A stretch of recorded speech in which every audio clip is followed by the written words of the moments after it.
Ladies and gentlemen, it's Tuesday night. Welcome in to the Bama Standard, the #1 show for Bama content on YouTube and the entire universe. You know what to do. Hit that like button, hit that subscribe button. If you're in the live chat, get rowdy. If you're watching the replay, show us love in the comment section. As always, we're brought to you by Workspace Solutions. If your business needs a digital presence or a full-fledged marketing team, these are the guys who need to be coaching your business up. Visit them today at workspacepros.com.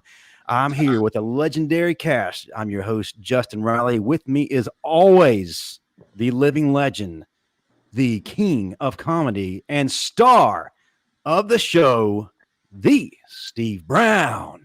Hey, man, thank you for having me here, man, and thank you so much. My rider, you guys finally honored my rider. And for those of you who are wondering, I'm drinking a big, tall glass of Welch's sparkling grape juice, and it's one of a kind. But I'm glad to be here, you guys. Thank you. Roll Tide. Yes, sir. Roll Tide. And one more guy who's one of a kind, 1999 SEC linebacker, all SEC linebacker, that is. And when Ric Flair said to be the man, woo, you got to beat the man. He is that man, Marvin Constant. What it do? Roll Tide, baby. Yeah, but you don't have any grape juice. You know what? I'm gonna spare you for now. Actually, he's got a pack of Colt 45 right next to his chair, so he'll bring that on later for our next segment because it is our sponsor. Anyway, the senior analyst of Touchdown Alabama Magazine and international sex symbol, Stephen M. Smith. What's up? What's going on? Tuesday. All right, Stephen, it's time to turn it over to you. We got some awesome guests here, and everybody knows why they're here, but bring them on the right way. Well, everyone knows why they're here, but we're talking about the two heavy hitters of the toughness part of the Nick Saban National Championship era. We're going to start with the guy to the bottom of Justin Riley. We got my man, the sheriff. When I talk about when he hits you, you dead. Like you physically dead when this brother hits you. We're going to get a two-time national champion, two-time SEC champion. He got that Super Bowl bling from them Kansas City Chiefs. Also, we got my boy Reggie Ragland is in here rocking the beanie right now. What up, Reg? Hey, did you say two-time or three-time SEC champ? 3 times. My apologies. 3 times. 3 times. My apologies. Let him know, Reg. Let him know, Reg. Hey, man, hey, listen, I was one time, so don't get scared of me because I only got one. Well, but Marvin, you was one time, but you still don't have any grape juice. We now move on to the Tiger Killer in the room right here. We now move on to the 3-time national champion right here. We now move on to the SEC champion in 2009 and 2012 right here as well. And we got on the show somebody that's auditioning to be the Alabama next wide receivers coach. Hey, Nick Saban, grab the phone, bro. We got Kevin Norwood in here, baby. Yes, sir. As a matter of fact, Kev, listen, you and Reg, y'all should get a knock at the door probably in the next 15 minutes with a big case of grape juice. Nobody want no Thunderbird, man. Hey, what up, Selma? What up, 6'8"? Yeah. Oh, you ain't gonna call me? What up, Alphabet? No, that's just me and Kevin thing, man. Hey, look, if y'all gonna get Steve a number, you know how they used to do walk-ons. You got to make him like 150 or something and put him in another locker room. Hey, Marvin, even worse, they just give me an alphabet and say, "Go on out there, G." G stand for garbage. See how you do? See? Y'all funny. Well, y'all crazy. Man, we got a lot to talk about tonight, and one of the big reasons we're here is to start the campaign for Kevin Norwood to be our wide receivers coach. But before all that, we have a lot going on. We got a lot to discuss. It might be the off season. That doesn't mean everything stops, but to roll things out the right way, we're going to turn over to the man, Stephen M. Smith, for his depth chart.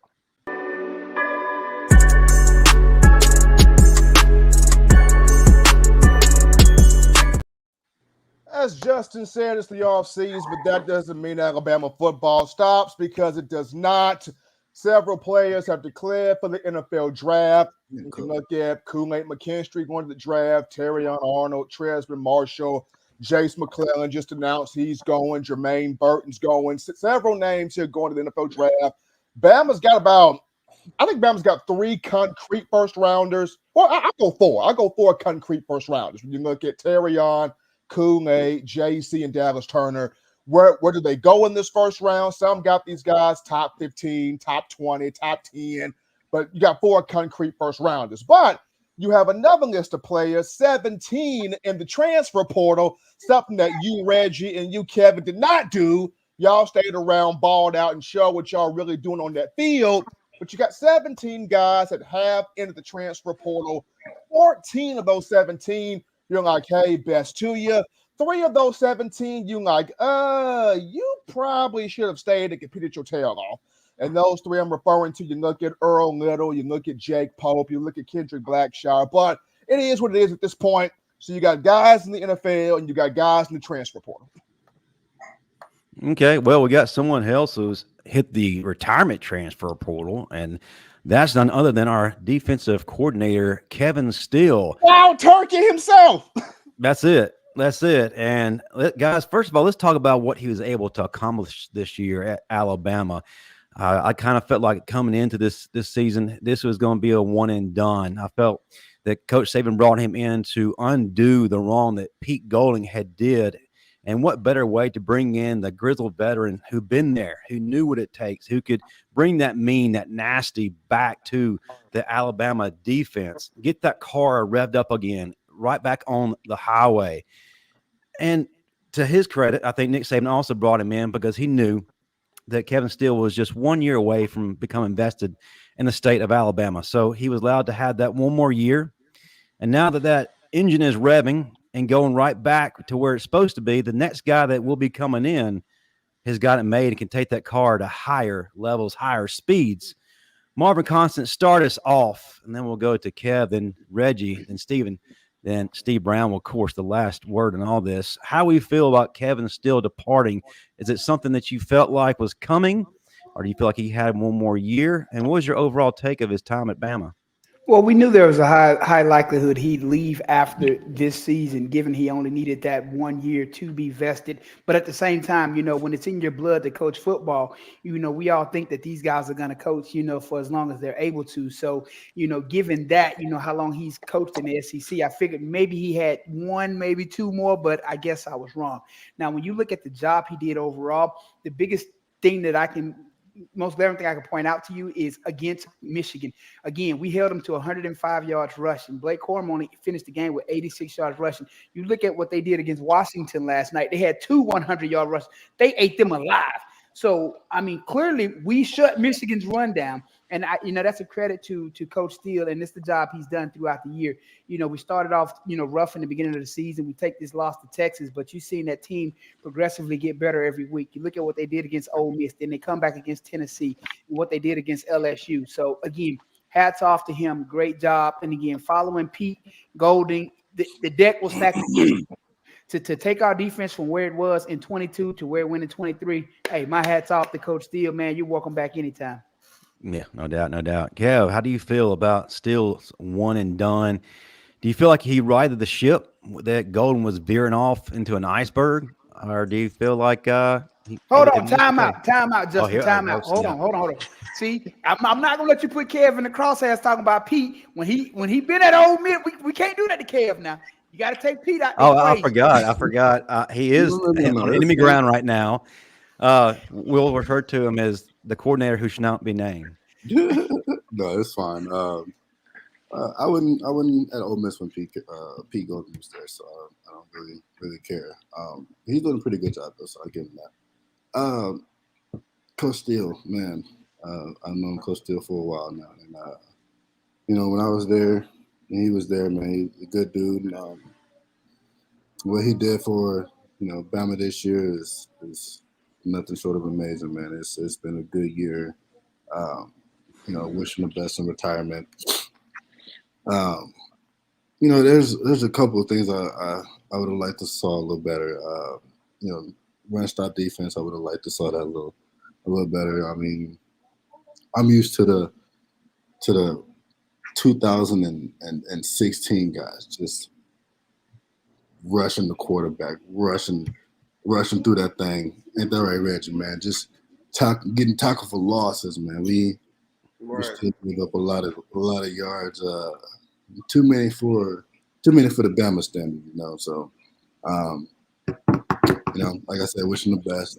Great dude, but there's always room for improvement, and I hope we get some guys that can go in there and attack the quarterback and get some more sacks, man, and cause some interceptions and fumbles and stuff, man. Man, yep. Well, Speak on it, Reggie. I'll tell you one thing before you go, Reggie. I see a lot of people in the comments talking about possible replacements. I'll give you two names, Glenn Schumann and Phil Parker. I'll take them in that order. If you don't know who those two are, give me Glenn. Give me Schumann. Schumann will be my first choice, and if not Schumann, it will be Phil Parker. Ain't Schumann in Georgia? He's still at Georgia. He's the co-coordinator at Georgia. Phil Parker is Iowa's defensive coordinator. His track record has been solid. Iowa can't score points, but they're damn great at shutting people out. So y'all forgetting about Charlie Strong? Not at all. But at the same time, you want a younger personality. That's why I said Schumann, who can come in and relate to these kids. Charlie might be a little bit out of touch for this generation, so you got to consider that now. Well, we're jumping ahead. We'll get to our candidates in just a minute. But yeah, Reggie, were you satisfied with what you saw with Coach Steele this year? Do you feel at least we're better off from where we started? What was your overall take with him? I feel like we was more tougher on defense with him this year, for sure. But like Norwood said, man, I wish we could have got more sacks, more TFLs. But sometimes it's the mindset of the players. They got to want to go out there and get that. But for the most part, man, if it wasn't for Kevin Steele, there wouldn't be no Reggie Ragland, man. Because Coach Steele, the one who truly gave me opportunity. Of course, Coach Saban, the coach, and he gets the go-ahead. But Coach Steele was the one in the meeting, the coaches meeting, battling for me to play over such and such and get this opportunity to play. And like it's so funny because every time me and Coach Steele see each other and we'll be talking, man, and then like I always tell people, Coach Steele the reason. And then he'll always say, man, I used to have to go in there and tell Nick and them, y'all just shut the fuck up and let the boy play. So, like, man, I appreciate Coach Steele so much, man. That dude there, man, it ain't too much I can't say. Like I learned how to read defensives, like read offensive coverages because of him. I learned how to put my eyes in the right place because of him. So, like I said, man, if it weren't for him, there wouldn't be no me. Absolutely. Stephen Smith, you had a chance to cover all this. I felt like bringing in Kevin Steele, like Reggie said, brought that ferocity back to the defense. Was it the defense that we were accustomed to when he was there? No, but I felt like we were trajecting towards that. I think he was fixing a lot of mistakes left over by the previous regime, but we were trending upward. I saw a better push from the defensive line, saw more anger from the linebackers. They were attack, not react. How do you assess the one and done year of Kevin Steele, and do you feel like the defense is in better hands now? I think the year of Kevin Steele was right what he wanted to come in here and do. Now, of course, we would have loved for him to walk off with that national championship, absolutely. But for what he was asked to do, he was asked to, hey, bring a level of respect back to this defense, bring a level of toughness, of grit, back to this group, and we saw that. I mean, you look at Terrion Arnold went from being a guy who never played corner to he's going to be a first-round pick. Kevin Steele had a lot to do with that. Kevin Steele had a lot to do with Kool-Aid. He had a lot to do with the way Caleb Downs played this year. Coach Steele had a lot to do with Chris Braswell and Dallas Turner playing well. Kevin Steele had a lot to do with the defensive line getting more of a push this year, and a lot to do with how this team played primarily in the second half of games. So as much as I would have liked to have seen Coach Steele have another year, maybe it was his time to retire. I wish him the best in doing so. But if you look at a guy that took 1 year to reinvigorate the ferocity of this defense and have it in better hands whoever the next guy is, I thought Kevin Steele did a bang-up good job. Steve Brown, the star of the show, the opinion that really resonates. What really matters. You know what, man? Kevin Steele came in and did what he was supposed to do, and I'm not mad at him. And that is get the defense trending back towards what it used to be. Again, I think that we don't have quite the attitude of the athletes we had back in the day, like Reg and other guys, the Dante Hightowers. We have the athletes these days, they are in pretty good shape, but to me, they are more so divas now. We don't have hard nosed pit bull dogs anymore. So I think he did what he could to get us back trending in the right direction. And that's all you can ask for. And I'm really happy about everything he's done in the position that he put our players in. Because at the end of the day, it's really about the players going out and making the plays and having that dog in the heart on. So he put them in the right position. And he also got that attitude. He's trending towards the attitude we once had. And I'm happy with it. So the next coordinator, he's got to come in, fill those shoes, and keep trending upward. Steve Brown, before we give it to Bo, we got a question from the audience from Van the Man Edwards. Is Steve Brown willing to wear a dress so that Cat Williams will mention him in his next podcast with Unc? Man, don't get him started. Hey, man, let me tell you something. Already? And let me tell you something, man. Let me tell you something.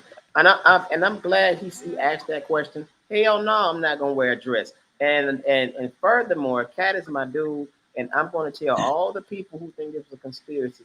Cat Williams, you heard it here first.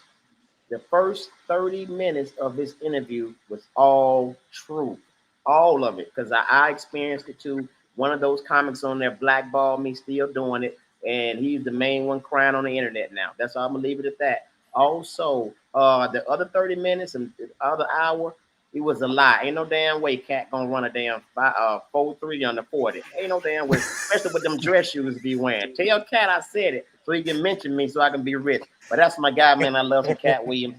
And it's just a whole lot more to it people don't understand. He's exposing Hollywood and they're making him out to be this crazy drug addict and this and that. Now, Cat do his thing, but he's not what people try to make him out to be. They're doing it. They're trying to destroy his character so they can shut him up so people won't listen to him. But that is what it is. And a lot of comics like myself, we are really, really appreciative of what he did. Did he do it the wrong way? Yes, but who gives a damn? Those same guys are, those same guys. It's just like Reg. I'll give you a perfect example, real quick. You come up and let's say you're a defense coordinator and you are coming up with some excellent plays to help the defense do a great job. And then the co-coordinator, he's not doing nothing. And he steals your plan and he takes it to the coach and he gets all the credit for it. Tell me you're not going to want to do his ass up in the locker room. That's the same thing in comedy. They see us do our stuff. They're the bigger names and they take it and use it. And then when we say, hey, man, they doing our stuff. No, that's you. Said the entertainer ain't looking at you. When in actuality, they are. They sending people to come to our shows, steal our stuff, take it to them, and they do it on TV. That's why I'm going to do something really crazy, like jump off a building naked so I can get really noticed so I can start doing my own stuff. So, as a matter of fact, come on, don't get naked on here. Look, so. Hey, just go and tell them, what? But yeah, that's the answer to that, man. Let's keep it at football. Okay, Bo, welcome in, sir. That's a nice looking shirt there. How can folks get that shirt, sir? Oh man, you can get this at boscarborough.com, man. On the website, we got all sides. We got Reggie's side, we got Kevin's side, we got Marvin's side, we got Steven, and Justin. Whatever size you wear, it's on there. Bo, that shirt ain't even out yet. What you doing with it? It is. Hey, you gotta get us some shirts, man. We've been asking for. I'm tired of wearing this New York shit. Reggie was supposed to come by and get his shirt. He ain't come by. Man, I'm sick of wearing these Marvin concert shirts with my titty out. Look at that. Come on, man. Come on, Why man. does it look like you had a breast reduction? Crazy. A breast reduction. Don't body shame, Steve. Hey. Marvin said that's the only good one you're gonna get in on me this show, Marvin. I had a breast reduction. That's okay, Marvin. You can send in your measurements from Baby Gap to Bo so you can get your shirt. Bo, you're the last one to talk about this. Kevin Steele, what did you see from this guy this year? Were you impressed? Did we get back to that level of play where the people who lined up against us were like, damn, I got to go up against those guys again? How do you feel like the defense was this year and underneath the leadership of this great man? Me looking at Reggie and them, how they played on defense back when I was there, I don't think it was quite there yet. I think that it was getting there, but it wasn't on the level as what Reggie and Ruben and John Allen were doing when they was, in the game. You like Kevin said, run stop defense. We hold Leonard to 13, 15 carries for 9 yards when they came to Alabama. So we haven't hold a running back to 9 yards, and I don't know since we left. And since Kevin came, when he came back, you could start to see that the defense was starting to get that power back of being the high expectation and being on that level, trying to get to where Reggie was at. But I was impressed because they improved from last year. Mm-hmm. Long as there were room for improvement, I'm cool with it, because if you don't improve, you just decreasing. So for our defense to make improvement this past year, I mean, I'm very proud of our defense of how we played. We could have played better, but we just made some day one mistakes in the game that we played against. Like Marvin said, that miscommunication on the defense when they cross the linebacker face, running back cross the linebacker face or whatever. But as far as them playing how we used to play, I'm proud of them for the improvement that they made. I would say this. I ain't mean to cut y'all both, but I'll say this: like, I'm gonna need for the defense to even get remotely close back to how we were. They have to learn how to play with anticipation better. Right. So that means studying a little bit harder and understanding when you see certain formations, it's going to be certain things that you're going to get out of it. You know what I'm saying? But that goes back to the defensive coordinators teaching them what comes out of those different formations, because Reggie, you can't run every play out of every formation. Based on who's on the ball, who's off the ball, alignment, it tell you where the ball going. But also at the same time, though, even if I have a coach that doesn't even tell me or shows me or understanding, if I watch film and if I see a team getting a certain formation and it might be this, that comes from looking at film also. So I'm gonna go back to my memory bank and I'm like, okay, cool. I seen this on film, so it might be this. Hey, y'all, alert this, they bunch, they crossing it. One coming under the little. So you see what I'm saying? Like, even if I'm watching film, sometimes I might not have to have a coach tell me, hey, it's gonna be this, it's gonna be that. I'ma see it for myself because I'm watching film, at least for 5 minutes each cut up. But Reg, it goes back to what I said before. Again, a lot of these guys are very athletic, but they're not doing what Reggie said, and that's watching film. That's just what it is. They're just not doing it because again, some of the busts that we had on the back end that would have been alleviated. I feel if film was watched like it needed to be watched. A lot of Kevin Steele could put these players in the position to do what they got to do, but if you on social media and doing, not saying that they were, but having all these other distractions other than watching that film, and I that's what I feel. I just feel like that called attention to details. Exactly. But here's the thing about it though. Watching film serves its purpose, yes. But I'm telling you, man, as a middle linebacker, the thing that helped me the most was my coach taking that time during camp to teach me what came out of every formation in every situation, so that when I did watch film and I see these teams doing the same things my coach taught me, like Reggie said, watching that film, now I know what's coming when I see it. That's why I was able to direct everybody. And I was able to go make all the tackles because, again. And you know why you did that, Marvin? Because you asked Coach, hey, Coach, can you help me understand this? No, he didn't give me a choice. He made me. Well, in this day and age, I don't know how I'm not saying Bama and just in general.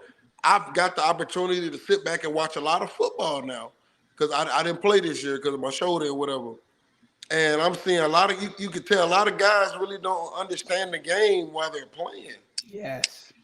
and you can tell a lot of guys are out of position. Like a lot of guys take bad angles. Like you got to understand. Like I understood when let's give me an example. A Leonard Fournette. Like I got to come downhill. He gonna come downhill quick, fast, and hurry. So I got to get my shoulder square. But versus if I'm playing a guy like who give me another running back we played against. Somebody, Alex Collins. Yeah, Alex Collins. Alex Collins, he's a one-cut runner. So I know I got to get them fast. And he can run a little bit on his own so he can get to the edge fast. So, like, that's me understanding what type of guys that I'm playing against. But Reggie, one other thing too, you can look at where their backs lined up in relation to that quarterback, whether he's 1-1 behind, beside, all that tells you. Then you look at the lineman splits. I already know you're finna try to run some type of screen, draw, whatever. But it's up to the coach. It's up to the coach to teach these players what to expect in these situations. But the guys got to be receptive. Like you said, they got to watch film. See. I hate linebackers like Marvin and Reuben because them guys, they pay attention to your alignment and all that.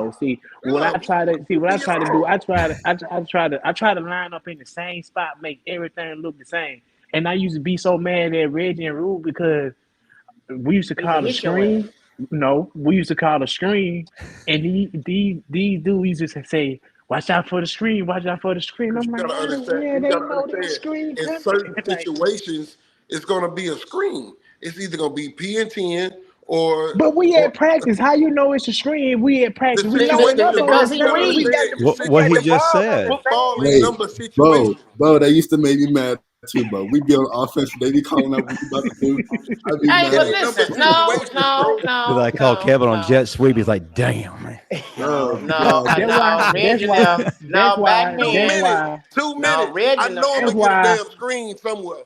That's why I love that Lane Kiffin, because he did not go by the script. He called his own plays and he made Coach Saban real mad. No. Reggie was reading signs back then. They was reading signs back then. They was reading signs. I guess reading signs. Reggie, I didn't know you hurt your shoulder, man. I didn't know you hurt your shoulder. I hurt my spleen. We get better now. I've been picking up a couple, you know what I'm saying? I've been doing my thing. So let's get to man. Let's get to the ultimate question, because everybody in this chat's going wild. Who is the next guy? Who do we bring in? Do we go back to Jeremy Pruitt possibly? I know a lot of people are talking about, yes, he has that show clause, but that really had him sit out for an entire year, so he could come back. Only problem is you got Greg Sankey. He's not a fan, so he may be a roadblock. But if that's not an option, do we turn to the veteran and Charlie Strong, like you mentioned earlier, Reggie, Glenn Schumann? Do we look at T-Rob, who's on our own staff? Do we look at Freddie Roach? Who do we look at taking the reins now? Like I said, the car is revved up. It's going down the highway. Who takes the wheel? Reggie, start out. Then we'll hold on. Before that, though, with Pruitt has that show clause to 2029, so you can't hire him without a 1-year penalty. But whoever hires him has to serve a 1-year penalty. Maybe he did. That's why he's a PE coach somewhere else, but he's got a small staff role to say he's on board. And he served that 1 year because Saban plays chess, not checkers, sir. Facts. But me, I wouldn't. Okay, so everybody you named could be great candidates, because every guy at some point has put out great product as a coach. So Charlie Strong, tough-minded guy. Jeremy Pruitt, tough-minded guy from Alabama. But I ain't gonna lie, I either say Glenn Schumann or T-Rob. And the only reason I say T-Rob, because T-Rob was a big influence this year with Coach on getting the DBs in position to be successful. Man, Caleb Downs, to me, probably was the best DB in America this year. Probably he was. Yeah. You know what I'm saying? Like the way he come down and how smart he is and understands the game. And the reason I can also say Glenn Schumann, because people don't realize, Coach Saban and Kirby Smart did X, Y, and Z at the beginning, but people don't realize Glenn Schumann is the reason everybody learned and understood the playbook at the beginning. Like, he probably knew it better than Saban and Kirby. Let's go get him. Real. Let's go get him. Like Glenn is a smart guy who understands what Coach Saban wants, and he's been around Kirby. It's the same thing. So, man, look, I wouldn't be mad at going to get my guy Glenn Schumann, man. That'd be awesome. But T-Rob would be good too, though. I ain't gonna lie. I agree with Reg. I would be good with Schumann. I would be good with T-Rob. But here's why I would be good with T-Rob. Because remember, Bama had Mel Tucker in 2015. And Mel Tucker in 1 year turned that whole secondary around. And you lost Mel Tucker.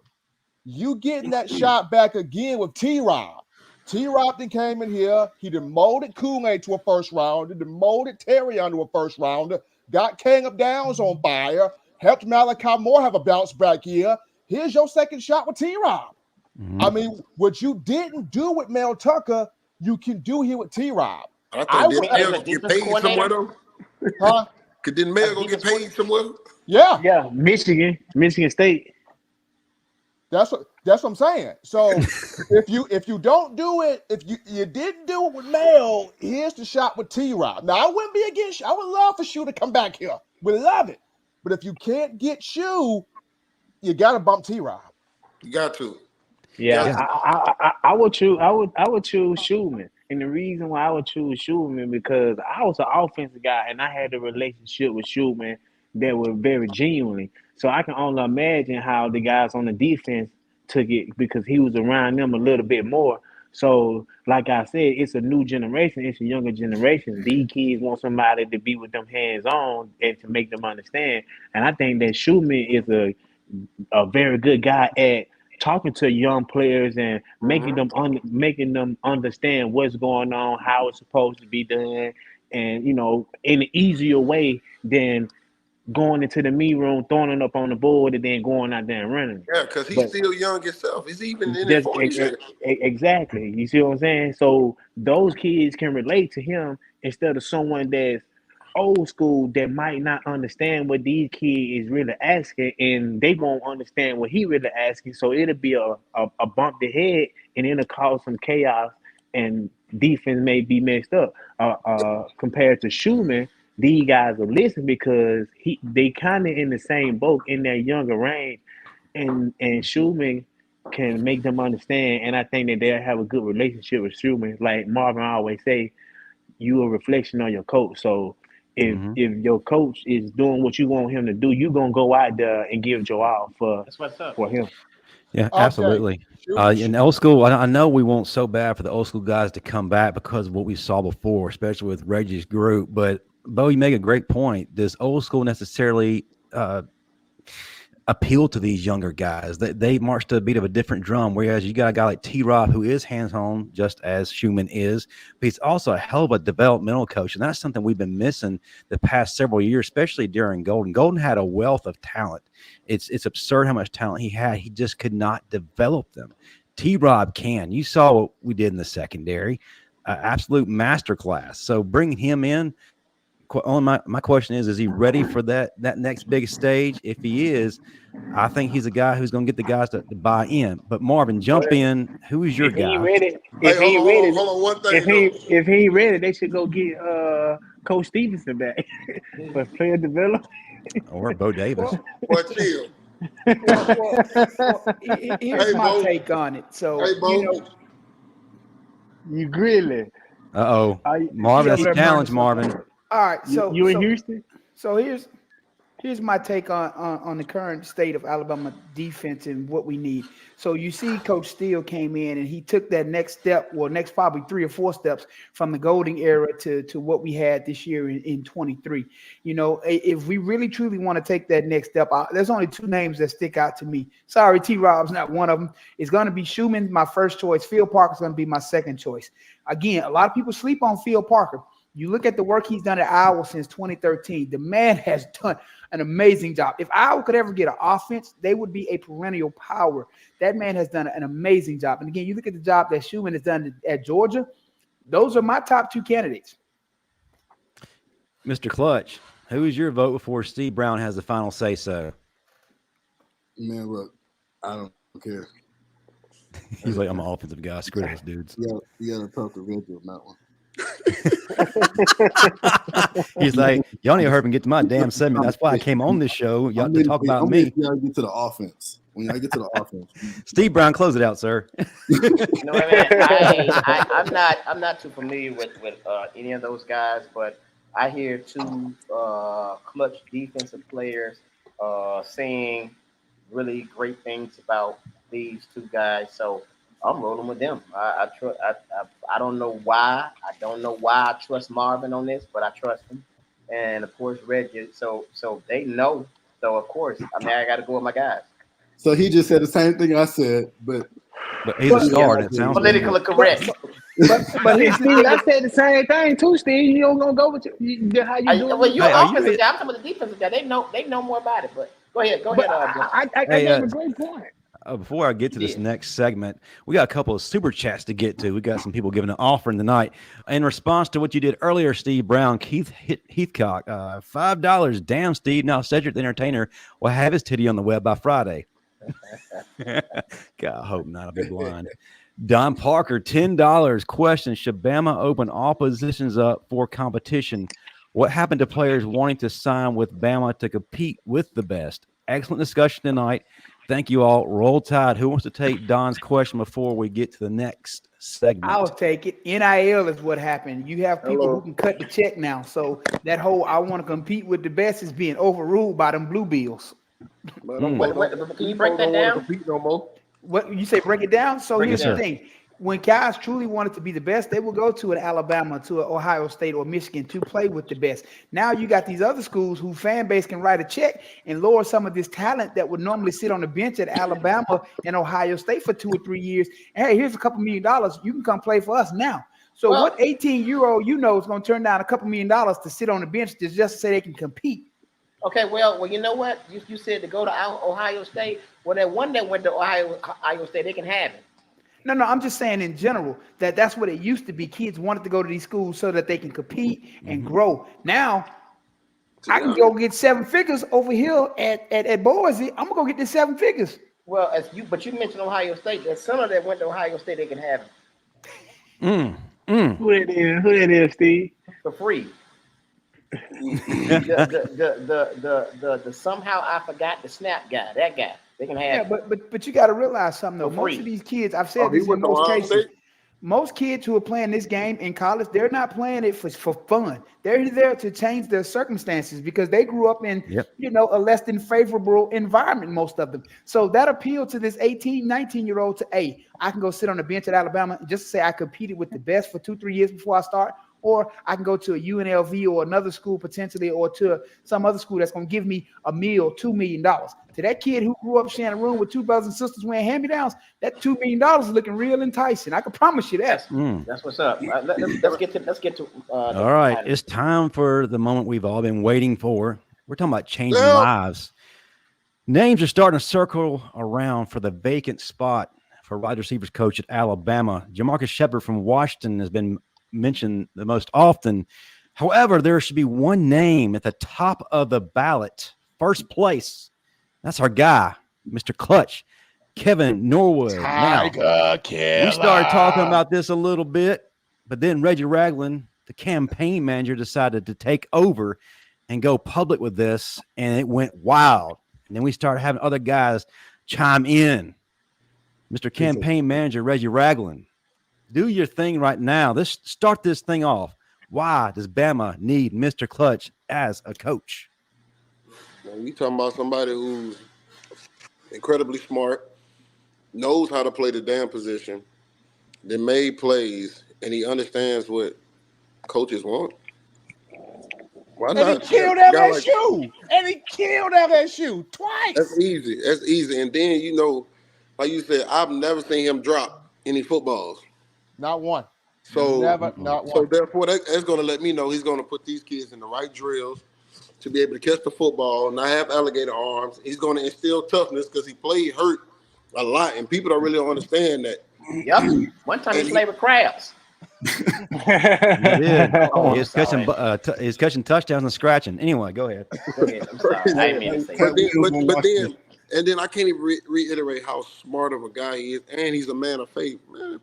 People don't understand. Like, me and Kevin had a lot of conversations when I was just a young pup at Bama, still trying to find my way. And he's one of the ones that helped me get to where I had to go. You know what I'm saying? And I got nothing but respect for this guy. And it's multiple guys I can call out, but man, when a guy I know I had a relationship with and always made sure I was good as a person, of course I'm going to say this guy, man. Why not, Mr. Kutch? You know what I'm saying? I'll say this: the receiver room would not need a jug machine with Norwood as the coach. They would not need it. This dude will have you outworking everybody else in that room. Hello. And Whoa! Hold on. You said a jug machine?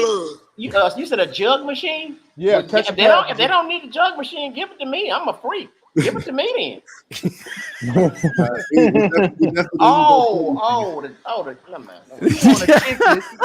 He wants some woman to launch footballs at his nuts, man. Listen, that's not what the jug machine is for, okay? I take pleasure in pain, man. Come on, interrupting this man. Stupid. I'm sorry, man. I thought he was talking about this. Never mind. Continue, Stephen. Corona. I'm just saying, like Kevin had them receivers right though. I mean, every last one of them, whether you are 3-star, 4-star, doesn't matter what stars you are. If you put them around Norwood, he would have them all right. He would have them all doing work. Right, man. And then he's going to instill toughness like he used to be, man. Like that receiver room, I was around. Guys might have been crazy, but they were tough, and they're going to be in position to make plays, and they was going to do their damn job at all times. And when nobody going to complain or pout, it was all about getting the fucking job done. And you know what this guy did? He always got the fucking job done. Well, you know what, man? I think starting tonight, I think that we should start a campaign with Kevin Norwood for wide receivers coach at Bama. We started wearing them, and we get a special made one for Marvin with the back out because, you know, he like his back out. So, yeah. Hey, well, listen, we already got a campaign contribution from Kelly Weathersby, $19.99 starting NIL dollars for Norwood's Bama coaching position. Hey, man. We got 2 shirts. We got a Bo shirt and we got a Kevin Norwood shirt. We got 5 shirts and the 6th one with the back out. Let's do it. I look at it from another standpoint, too. You know, you got players coming in to Alabama looking at it as a business transaction, a payday for NIL, a resume boost to get to the NFL. But you also have coaches coming in for the exact same thing. Whereas you got Kevin right here, he's not there for the payday. I'm sure he'll enjoy the check, no question. And you're not there for that resume boost. 3 to 5 years, you're still going to be there. You're not trying to jump ship to be a head coach anywhere else. You're bought in, and those guys know that. They see that. They had the film. Trust the process isn't just a hashtag to put on Instagram. You actually lived it. That's going to resonate with players. Definitely so, man. And that's one of the things I learned while I was at Bama is perseverance, and that's key for me because, you know, I'm sure a lot of y'all remember you see me score my first touchdown, and then you see me bench for the rest of the year because I flipped in the end zone, whatever. Yeah, I remember that. You know, that stuff like that would make kids wanna leave, right? You know, just being in Coach Saban's doghouse, they don't want to deal with that. So I mean, for me, to be honest, if the transfer portal was like it was, well.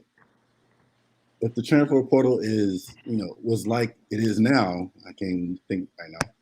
Was like it is now, then 9 times out of 10, I probably would have, got out of there. But the main goal for me was to go to Bama and win a championship, and find a way to contribute, man. And I did in a lot of ways, but I'm glad I was able to persevere through everything, right? And that's what I want to teach these guys, man. But I understand the NIL stuff, man. I really do. These guys want to get paid, like Marv said, man. They coming from nothing, you know. Like I did. And the main goal is to get mom out of the projects, right? So get mom out of the projects, right? Well, Kev, let me say this about you, man. I noticed one thing that the other guys really didn't notice. And I could tell what type of person you are at practice. Because right now, you're a very soft-spoken guy. You really are. Y'all can hear me? No, we can hear you. We can hear you well. You're a very soft-spoken guy. You speak slowly with good pronunciation and great enunciation. But I'm gonna tell you, at Don't let that practice, shit you fool be you, cussing man. your ass off. I know you do. You Don't be let that cussing them fool kids you, out. man. You be doing Look. everything, spitting, throwing Hey, stuff. So that's why we want you to be our wide receivers coach. Hey. You a straight fool at practice. You But be there's Hey, one losing your thing- damn mind. soon as they drop that ball, It's over. it's over. Turns into Here's one Samuel thing. Jackson. Here's Oh, one my thing, though, Kev. I gotta ask Kev, because a lot of people don't understand what that grind is like. Mm. You know, a lot of people don't want to come coach at Alabama because of those hours. So you being the man that you are, being the family man that you are, would working those hours work with your lifestyle? Would your family be content with you taking those? Because you know, like I know, them some long hours at Alabama now. That's why a lot of coaches don't like to go there. Yeah, definitely so, man. And I've contemplated on that so many times. And you can hear my wife in the back. She said, yes. But that's a real thing, because I was an intern. Thing. I was an intern at Alabama on the staff in Yeah. 2009. I seen those hours. I lasted about 8 months. I was like, yeah, I'm gonna go get a couple more degrees and I'm gonna go to the corporate world. Well, you know what? I call BS because let me tell you something. I really believe, as a fan favorite, people been saying your name, whether it's jokingly or whatever, but I really believe if Alabama offered you the money, some really good money, to be the defensive coordinator, He'll put us go. down. You'll be out there. Well, hold on. Because you love football too much. You'll be out there. In my defense, back in 2000, I was still battling with this knee. I got a new knee now, though. I could coach now, but the physicalness, my body couldn't take it with my knee. But I had it replaced 2 years ago, so I probably would be more open to it at this day and age than I would have been then, because standing up for all those hours, it was taking a toll on me. It is not an easy job. They earn that money, every cent of it. Man, Cole Burns out there earning it. God, man. Coach Bobby, every day at practice, they got them knee braces on. Like Reg, Reg, I remember the year before Coach Burns left, I see him out there on the golf cart, just trying to paddle the golf cart around. Yeah, but you know what though? When you see that from your position coach and one of your favorite coaches, that showed he cared, man. Yeah, he cared a lot. He cared, man. Like Bo probably know more, and Norwood know more than me because they was on that side. But I know I can always go in his room and be the room and just talk to them guys. And they go every time I talk to Cole Williams or Cole Burns, man, they always giving me a life lesson and checking on me, see how I'm doing. You know what I'm saying? Miss Connie and Miss all them. You know what, man? Them are two of the backbones that started everything at Bama, man. And them guys there, man, they gave a damn. And believe it or not, a lot of people realize Coach Saban made them guys give a damn. Well, you know what I'm saying? To your point, when you talk about Coach Burns, man, listen, I was told by my doctor that my knee was about as bad as his. And if his knee was as bad as mine was, yeah, he was really giving y'all all he had, because that is not it is difficult to get around in that condition. So Man. His knee was terrible, man. Didn't he have like 2 surgeries on both knees or something? Yeah, he had both of his replaced. Yeah. And so when I got mine replaced, Dr. Kane said my knee and Coach Burns' knee were the worst 2 knees he's ever seen in his career. So that's why I say if his was as bad as mine, so that shows you how committed he was to that process, because not everybody can push through that level of pain and injury, because he's going to go home sore and swollen and hurting every night. Man, you know what? Y'all got y'all knees replaced. I just be out here getting replaced. Knee girls a trip, man. I mean, Kevin, it's all about give a damn, and nothing showed more than in your play. No one ran cleaner routes. Can we all agree on this panel? No one ran cleaner routes than Kevin Norwood. And then, too, we always hear you play how you practice. No one delivered more on bigger stages. Pressure was nothing to you because you gave a damn. And this registers with these young players. This isn't just some random coach telling them about how they're supposed to do it. You did it. And, man, I had a lot of fun doing it, too, man. And going up against Reggie and them every day, man, it made the game. Yeah, on scout team, because I was on scout team. It made the game that much easier. Now you're talking my language, Reggie. Now you're talking my language. Scout team. Yes, we truly practiced how we wanted to play, man. That's how we were Yeah. doing it. And you know, I can definitely go there and instill that in these guys here. And there's no telling who's in that room right now. These receivers, there's no telling who's in that room right now. That's one that wants to stay, that wants to compete for a job. And Jermaine Burton's gone. Who was that? Preston gone. Chaz Yeah, Preston, yeah. I'm gonna tell you, Prentice is still there, Bond is still there, K-Law still there. Man, look here. I feel like we didn't get Law involved enough, man. He should have been Not way more near involved enough. than he was. Man, we had a Debo Samuel situation on our hands, man. Reggie, I said Is he still there? He's still there. He's coming back next year, right? Yeah, man. Man, that kid there, he was every time he touched the ball, he made something out of nothing. And the thing about it, I didn't like the way they used him. Every time he came in, I knew he was gonna run a damn jet sweep and get the ball. So what I'm gonna do? I'm gonna slide the defense over, and I'm gonna tell that defensive end to get up the field And walk that safety down. Yep. Bo, if Yep. you're a recruit and you have Kevin Norwood in your home, what about him sells you to the University of Alabama? Man, just from watching Kevin before I even got to Alabama, like me and my boy Jane Cotton, like we used to always talk about him and Drake Kirkpatrick. Cause then, you know, they was our two favorite players on the team. Like especially when he did 100 Badger, and that shit was so fucking sweet, boy. Like every time he went up on him, I was saying mossed him, cause he was catching it right on top of his head, like literally right on top of his head, getting 1 feet, 2 feet down, and it was just like, shit. If Kevin, if he would have walked in my living room at that time, I would have told him, man, let's do it. I'm gone. You know what I'm saying? Because of we was already talking about him because of we played receiver in high school, you know. So we went to all the Bama games because we were getting recruited by him. We was always over to practice and all that. eating So full we moon. watching, doing all that. So we out there when we go play our high school game, shit, we dressing up like Kevin and Drake Kirk, but you know, we got different colors on, but we got everything they had. So at the time, if he would have walked in there and said, "Hey, man, I need you," he just said, "Hey, you want to come to Bama? You the coach? Let's do it." You know what I'm saying? There you go. Cause it just that I watched his style of play for so long. You know what I'm saying? And then he always, to me, he was a guy that was you won't even expect for him to do the type of things that he did if you just watch him lined up on the field. But he was like he was like a quiet weapon that'll just slice you, like when you having surgery, how they just slice you and it just busts open deep. That's the type Man, of what are player you that talking he about? was. You said No, what? it's true.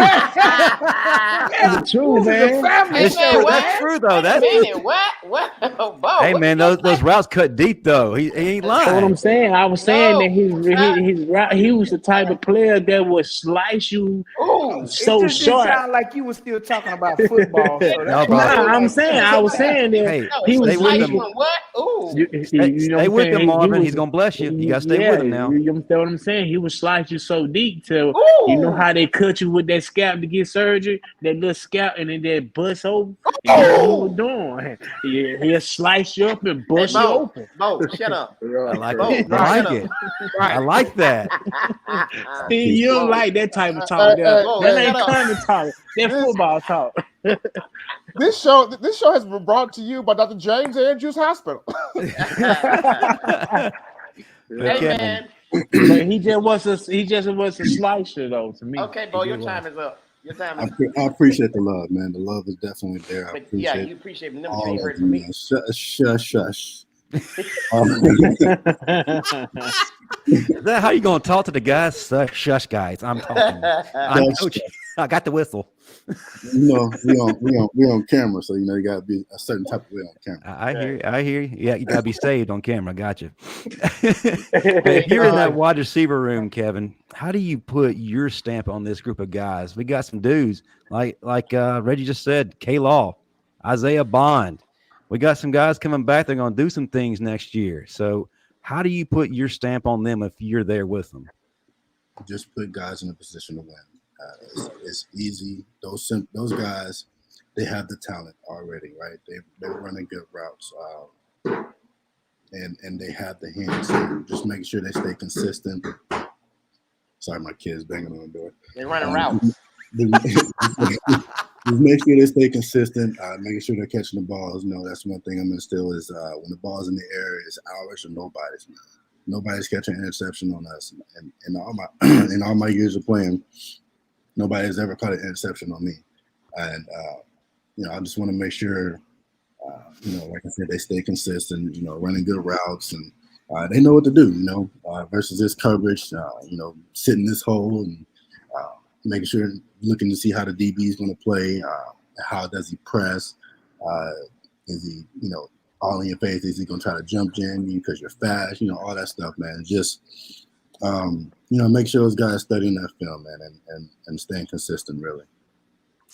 Reggie, you started this whole campaign. Give us a closing statement on this so we can put this out in the atmosphere, get that check written, of course, after the phone call is made. Give us that closing statement, sir. Why Kevin Norwood for wide receivers coach? Regardless of being a football player, we know he caught that catch over Tyron, man. But at the end of the day, man, I know the University of Alabama, Coach Saban, and everybody is getting a good person at the end of the day. And I can't say that about a lot of dudes that I played with. But one thing I can say about this guy here, man, he always took the time to speak to me my freshman year, knowing when I was struggling and going through what I was going through. You know what I'm saying? And he don't understand. I appreciate him so much for that. Because a lot of guys will walk past me like I wasn't shit sometimes. But don't get me wrong. Still had a bunch of good dudes. But this dude here always took the time to speak to me, man. And I'm always campaigning for a guy who takes You ain't do that for me. You crazy as hell if I didn't. Red, you know something? I'm gonna tell you something else too, man. I feel that if he does get the job, which I pray that he does, I feel like he's going to have complete control of that receiver room because if any of them probably try to give him a hard time and say something, he's just gonna look at him and says, "Shush, shush." You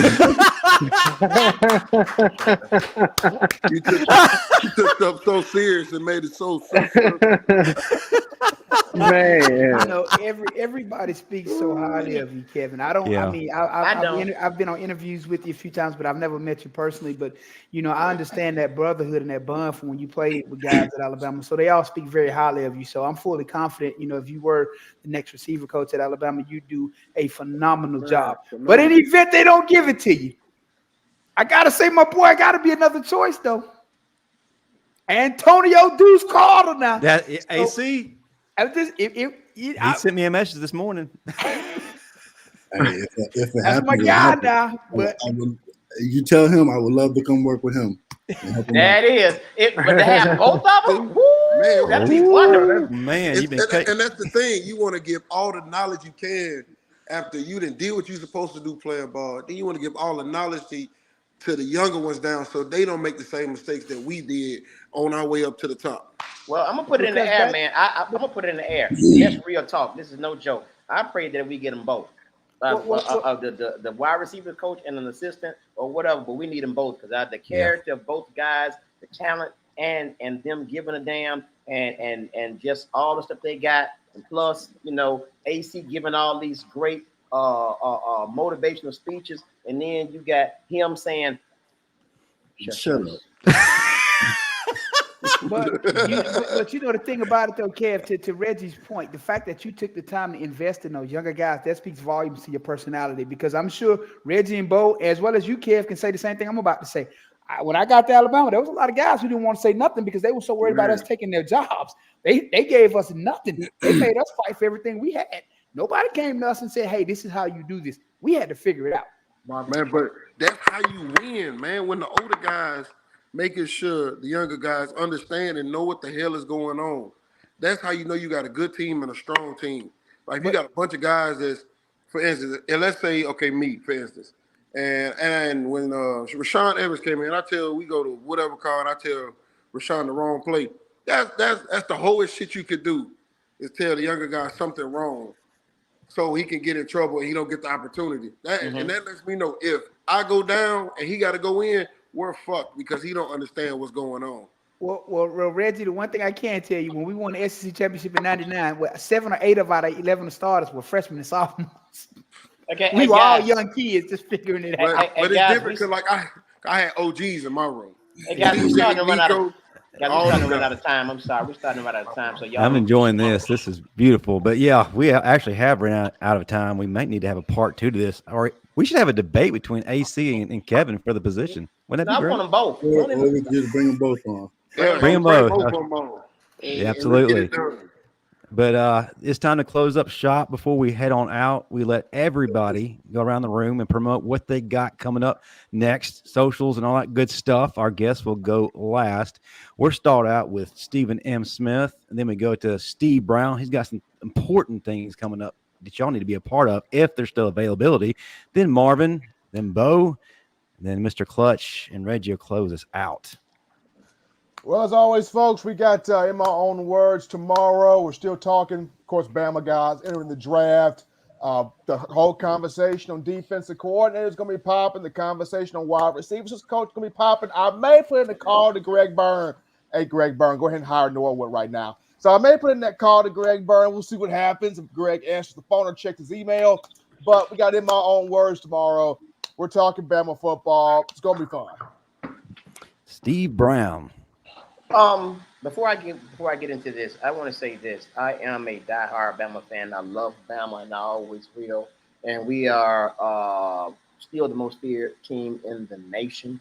But I will say this, deservingly, I want to send a shout out to Michigan for winning the national championship. That'll be the only one you get for a while. But we're gonna congratulate you on that because we have class.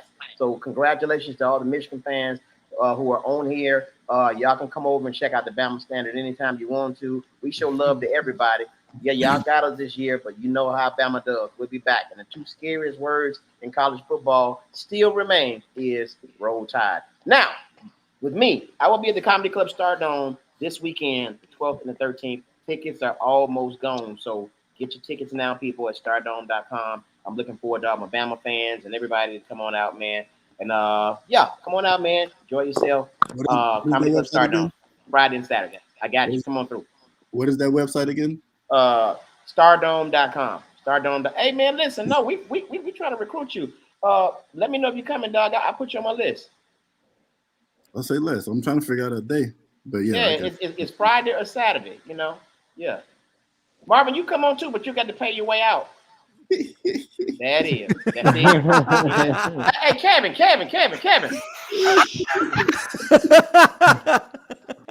Oh, man. That picture says a lot about you, sir.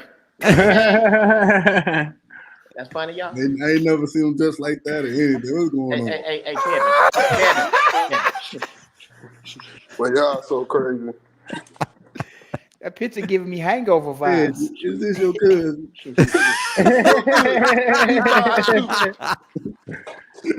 You know what? Matter of fact, you know what? Since Kevin did that, yeah, we do want you. We want you at West Alabama, University of West Alabama. All right. Hey guys, I gotta run, man. Love y'all. I gotta show. Yes, sir. Appreciate you as always, Steve. My man.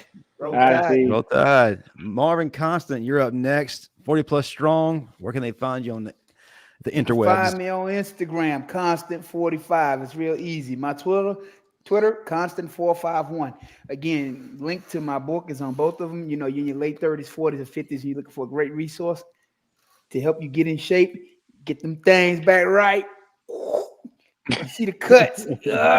Best $15 you ever spend. It ain't nothing overpriced. Amazon make more money off it than I do. So it's just a great resource. 3 different workout programs, one for beginner, one for intermediate, and one for those who've been doing it for a while. It's designed so you can write in and track your progress, 18 weeks worth of workouts. So it'll even work on that bootleg shirt you got on, Kev. Don't worry. And the final part, the book is doing what the book does. You got signed testimonials in there. Cuts. It don't be fool 44 people. years old. Don't be fool people. That screen is CGI. Bo. Bo, tell folks how they can find you. All your stuff coming up. We got the UFL draft coming up, or part of it's going on right now, and you're part of the 15th draft. But keep people informed, man. What's going on? Yeah, I'll be with the Stallions this year. First game March 30th. We report to camp on February 24th. So it's the new UFL league. I'm still part of the USFL PA team and union. So basically there are two sides. So it's the XFL side and the USFL side, and then combining them make the UFL. But there's still a USFL and there's still a XFL. It's just 4 teams on both sides that's playing against each other that combining into one. And, you can find all my merch on bothscarborough.com, hoodies, shirts, whatever you need in all sizes. That's what's up. Hey, congratulations to Reuben Foster. He's now part of the Houston Roughnecks. Yeah, he out here with me. And then Chris Owens has been picked up as well for Arlington Renegades. So shout out to the Bama guys who will be a part of the UFL. Mr. Clutch, Kevin Norwood, we greatly appreciate you being on with us, and we hope that our campaigning reaches the front office of the Alabama Football Complex. But tell folks what you got going on, how they can find you on social media, and then we'll go to Reggie. Oh, man, as you can see at the bottom, you can find me on Twitter, Mr. Clutch, or Facebook, Kevin Norwood. I don't do a lot of social media, but, I do it for the sake of just having it, right? I don't have much going on. As you hear, or as you can see, if you follow me, my wife is campaigning for me to be the wide receiver coach as well. So she'll be on there retweeting and, doing her duties to get the job done or whatever. But I'm a realist. I know what Coach Saban is looking for. I know what it takes to be a wide receiver coach at Bama.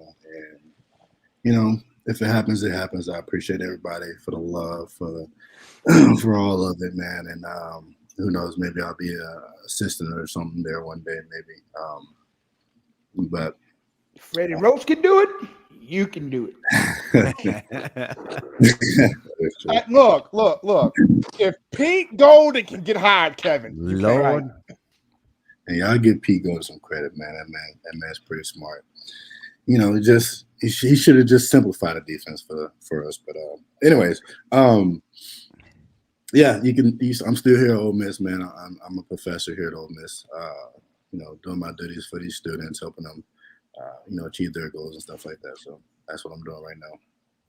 That's what's up. Reggie, tell folks what you got going on, how they can find you on social media and all that good stuff. Ribs and chicken.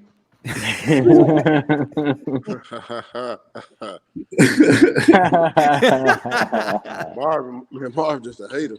But you can find me on anywhere at Reggie Ragland. I'm easy, simple, but I'm gonna give it one more go, man. I'm gonna see how I go this year. I'm gonna get back in shape, and go back out there and do my thing, man. At least one more time. If it go how it go. But if it don't, man, look here. I done enjoyed my ride. I done had a ball. I done met amazing people. But right now, probably can get off social media real soon and just lock back in for the next couple months, man, and just go back to being my old self and go be great, man. You going to the Pro Bowl? It's water wet. Okay, I'm gonna hit you because I'm gonna be down there with my folks. No, I'm talking about next year. I ain't going. But I thought you was gonna be in Orlando. No, I'm saying I'm going to Orlando this year. I didn't know. It's in Orlando? Yeah. Thought it was in Vegas. No, it's in Orlando this year. Vegas next year. Mhm. Man, they need to just put the shit back in and down with Honolulu. Yeah. And call it a day. Reggie, that's what I keep telling folks about the SEC media days. They should just leave it in Hoover. But they got in Hoover, Nashville, supposed to be in New Orleans next year. Well, this year, it's supposed to be everywhere. I wouldn't mind if it was in New Orleans, I bet. Well, Supposed folks, to be on before we getting in shape, sir. New Orleans and getting in shape don't mix. Well, for one, back when I was playing, we can go to New Orleans. Right now, I need to stay away from it.